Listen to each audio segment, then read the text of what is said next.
Oi pessoal, tudo certo com vocês? Espero que sim. Quanto tempo, né?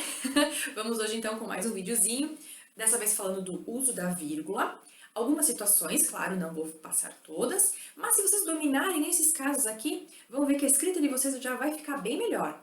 Vamos ver que em alguns casos a vírgula é necessária, em alguns ela não pode aparecer, e às vezes a falta de uma vírgula ela pode nos causar vários problemas, né? Então vamos tentar conhecer algumas situações aqui e eu peço depois que vocês façam a pausa do vídeo para poder tentar, antes de ver a resposta, né? Tentar fazer a pontuação correta e depois conferir por que vai ou não a vírgula, tá? Então, a primeira coisa que eu vou falar para vocês é o seguinte, vamos relembrar na verdade. O português, a língua portuguesa, ela é uma língua que a gente diz SVO, a gente chama de SVO. Por quê? Porque a ordem das frases normalmente é sujeito, verbo, objeto e depois os seus adjuntos ou complementos. Então, olha um exemplo que eu trouxe aqui. Eduardo viu o vídeo hoje de manhã. Eduardo é meu sujeito, viu é o verbo, o vídeo é o meu objeto e hoje de manhã é o meu adjunto adverbial de tempo, né? É quando ele fez isso. Muito bem.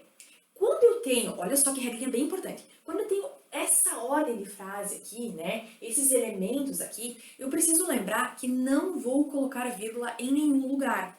Então, olha só, primeira regrinha, eu nunca vou separar um sujeito do seu verbo com uma vírgula, e eu nunca vou separar um verbo do seu objeto com uma vírgula, e também nessa ordem eu não preciso separar aqui do meu adjunto, né, porque essa é a ordem direta e não vai necessitar. Mas vamos lembrar dessa proibição, né? Nunca vou separar sujeito e verbo, verbo de objeto, ok? Primeira coisa, então, para assimilar. Agora, a partir desse momento, vocês pausem o vídeo, porque nessas outras frases que nós temos aqui, eu quero que vocês tentem fazer a pontuação, utilizar a vírgula, né? E vejam se vocês conseguem justificar por que estão usando ou por que não precisa de uma vírgula aí, tá? Então vejam com calma aqui, façam a pausa e depois a gente continua. Vamos lá então? Espero que tenham realmente pausado, né, para poder fazer essa prática.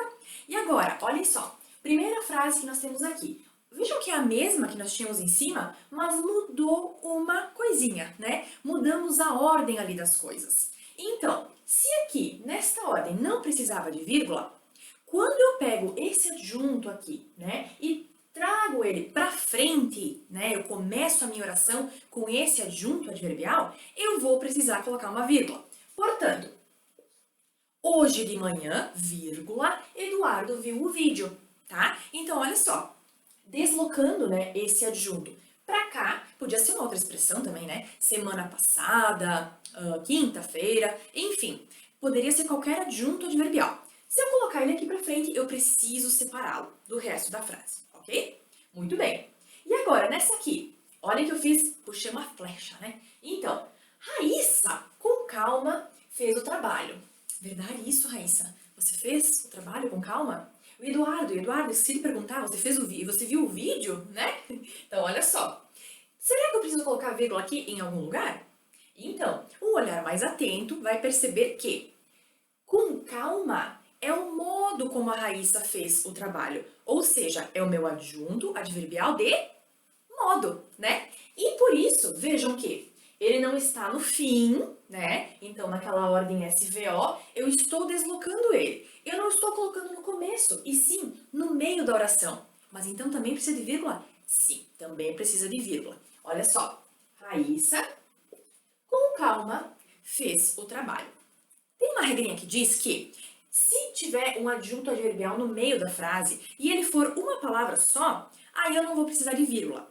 Por exemplo, Raíssa calmamente, uma palavra só, fez o trabalho. Dessa forma, eu poderia deixar sem vírgulas, tá?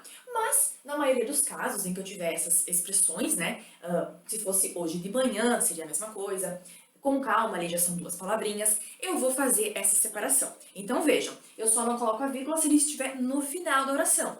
No começo, no meio, vamos lembrar que vai ter essa separação por vírgulas ou não vai ter só se for uma palavrinha quando estiver aqui no meio, tá? Certo? Muito bem. E agora, nessa próxima aqui, a Leite, olha só, a Leite, minha aluna, leu 2 livros esse mês. Verdade, Leite? Acho que sim, hein? Me conta depois quais foram esses livros. Será que a gente coloca vírgula em algum lugar aqui? As boas memórias, né, irão lembrar que no ano passado nós estudamos uma coisinha chamada... Como é que é? Aposto! Ah, muito bem. O que é o aposto, né? Aposto é uma explicação extra sobre algo. Então vejam, qual Leite? Eu chego para a pessoa e falo, a Leite leu 2 livros esse mês. Mas qual Leite?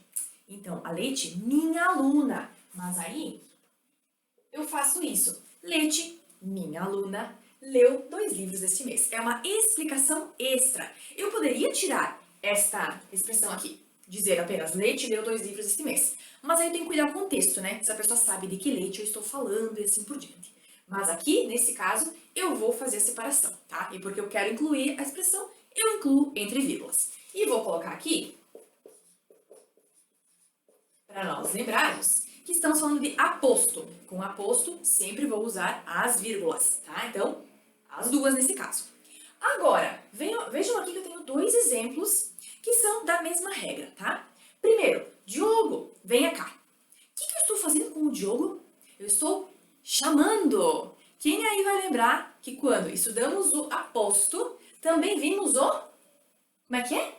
Vocativo, muito bem. Vocativo é quando eu chamo, eu invoco essa pessoa, né? Nesse caso é o Diogo. E eu estou falando, Diogo, estou chamando, venha cá. Sempre, pessoal, sempre que eu estiver usando vocativo, eu preciso deslocá-lo com uma vírgula. Portanto, Diogo, como eu feio essa vírgula, né?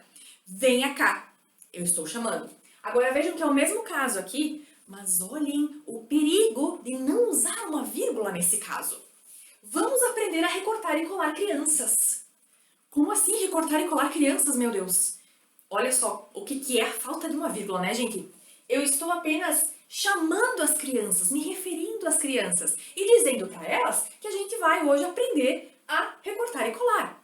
Olhem como uma vírgula faz toda a diferença, né? Então, lembrando, nesses 2 casos aqui, nós temos o vocativo. Deixa eu fazer melhor aqui. 2 frases que têm vocativos, né? E, portanto, eu preciso separá-los por vírgula. Sempre, pessoal. Se ele vier no final, se ele vier no começo, se vier no meio também, vou fazer essa separação. Sempre, tá? Porque às vezes, olha, o sentido pode ser totalmente diferente do que a gente quis dizer, né? Então, olha que maldade seria essa. Não é isso que a gente quer dizer, né? E agora, por último, nós temos aqui um outro exemplo com a nossa colega Yasmin. Yasmin não gostou, ou melhor, detestou o filme. Vocês colocaram vírgula em algum lugar? Espero que tenham colocado aqui, para deixar ou melhor entre vírgulas. Por quê, pessoal? E até eu coloquei aqui embaixo outras 2 expressões. Quando eu tiver expressões explicativas, que nos dão uma explicação, né, que melhoram aquilo que a gente está dizendo, preciso sempre colocá-la entre vírgulas, tá? Então, ou seja, isto é, ou melhor, são exemplos dessas expressões que dão explicações. E aí eu preciso sempre colocar entre vírgulas. Certo, pessoal? Então, espero que tenham gostado da explicação e que tenha sido tranquilinha, né? Espero também que tenham pausado o vídeo para poder fazer essa prática. E a gente vai conversar então logo mais e poder esclarecer dúvidas que vocês venham a ter. Certo? Obrigada pela atenção e até mais!